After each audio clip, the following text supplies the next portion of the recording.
Bismillahirrahmanirrahim. Bismillahirrahmanirrahim. Mabak. Perkenalkan, saya Muhammad Nur Rahman. NIM 19329-112. Saya di sini akan menjelaskan tentang strategi pembelajaran kontekstual, yang mana ini akan diperagakan, akan diajarkan untuk anak peserta didik SD tinggi kelas 5 semester 1 dengan strategi pembelajaran, yaitu strategi pembelajaran kontekstual, dan materinya ialah Rasulullah SAW idolaku. Baik, sebelum menuju ke sana, kita akan terlebih baik lagi kita mengetahui terlebih dahulu apa itu konsep pembelajaran kontekstual. Jadi konsep strategi pembelajaran kontekstual ini, atau disingkat dengan CTL, merupakan strategi yang melibatkan siswa secara penuh dalam proses pembelajarannya. Siswa didorong untuk beraktivitas, mempelajari materi pelajaran sesuai dengan topik yang akan dipelajarinya. Belajar dalam konteks CTL ini adalah proses pengalaman secara langsung. Jadi singkatnya, dapat disimpulkan kalau strategi pembelajaran kontekstual ini suatu strategi pembelajaran yang menekankan kepada proses keterlibatan siswa.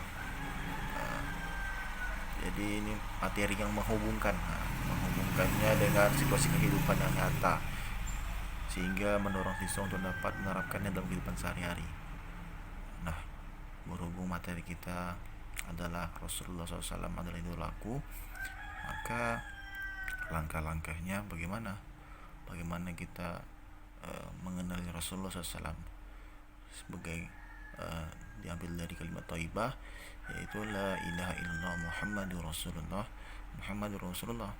Artinya Nabi Muhammad SAW adalah utusan Allah. Maksudnya apa?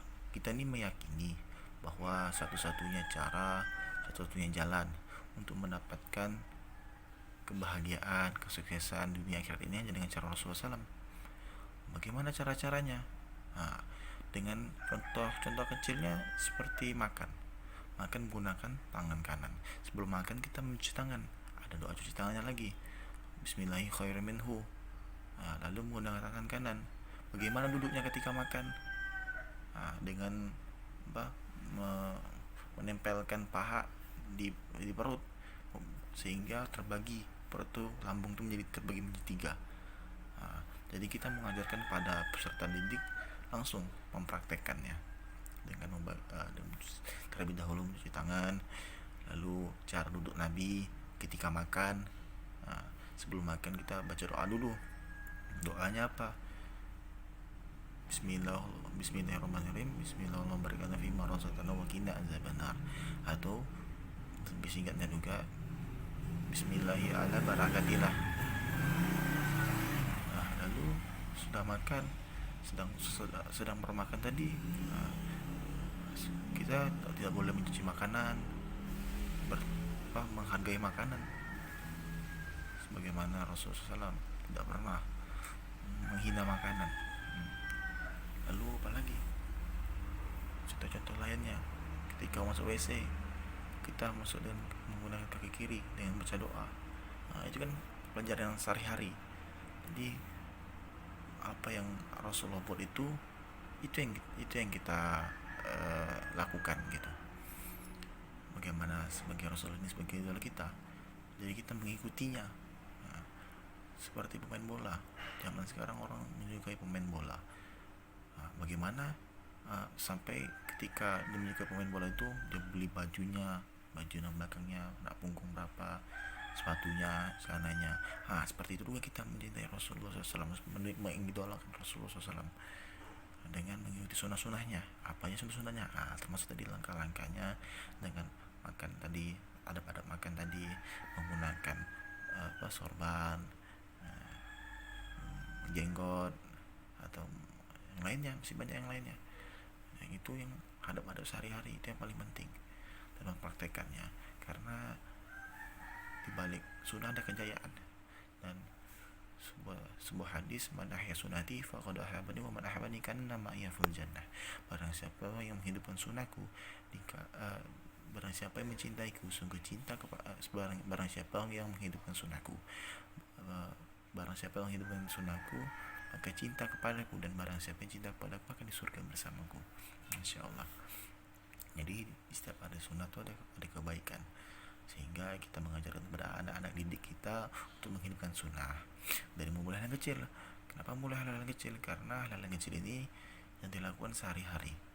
Nah, lalu bagaimana proses pembelajarannya nanti ketika menghafalnya? Buat aja muzakarah, membuat halakoh, masing-masing bagi kelompok. Kalau misalnya lebih dari 12, satu orang guru menerangkan, mempraktekkan langsung bagaimana sunnah-sunnah, bagaimana cara makan, cara duduk, cara beradab sama orang tua, dan yang lain-lainnya, sehingga hidup kita ini menjadi berkah karena kita mengikuti orang yang paling sukses, orang yang diteladani, satu-satunya pemimpin para nabi juga, dan juga ini menjadi suri teladan kita, masya Allah. Semoga apa yang saya sampaikan ini bermanfaat. Lebih dan kurang saya mohon maaf. Subhanallah bihamdihi, subhanallah bihamdika, asyhadu an la ilaha illa anta, astaghfiruka wa atubu ilaik. Assalamualaikum warahmatullahi wabarakatuh.